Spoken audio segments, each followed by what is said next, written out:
улсын их хурлын даргын санаачилсан бизнесийн орчин сайжруулах, саад тодорхойг арилгахтай холбоотой энэ санаачлагыг бол манай мэдээлэл харилцаа холбооны операторууд бол бүрэн дэмжиж байгаа. За манай салбарын хувьд бол зөвшөөрлийн хуулийн төсөлтөөр тодорхой хоёр санал байгаа.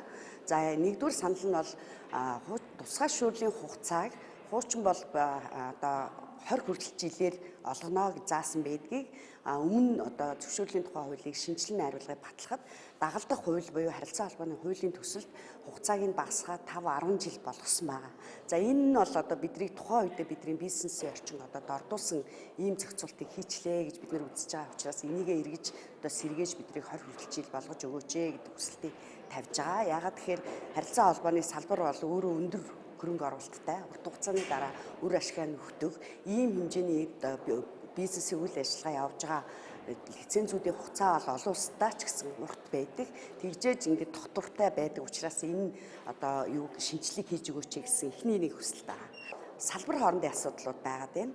За одоо манайхан бүгд ингээд харилцаа холбооны сүлжээ байгуулад ингээд үйлчлэгээ иргэдэд үзүүлдэг байгаа. За энэ үйлчлэгийг үзүүлэхэд бид нар сүлжээгээ барьж байгуулахад барилгын салбарынхтай одоо тусгай зөвшөөрлөө бүр шууд давтсан ийм зөвшөөрлүүд байгаад байгаа. Өөрийн холбооны бааз станцууд одоо нуулын орой дээр байдаг те. За энд бол нэг жижигхэн байшин байдаг. За цамхагтай мэдээ цамхын өндрийн хувьд бол янз бүр байгаа. Жижиг байшин бол хүн байдаггүй зөвхөн тоног төхөөрөмж суурилуулдаг. За энийг ер нь л зүгээр нэг жишээгээр хэлэхэд 3 давхар байшин бариад хүлээлгэж өгч байгаатай адил хэмжээний зөвшөөрөл авч байгаа бид. Барилгаас давхар нэмж. За зураг төслөө боловсруулахаас ахгуулаад сүлжээгээ барьж байгуулах бүх процесс барилгын салбартаа давтагдчихж байгаа.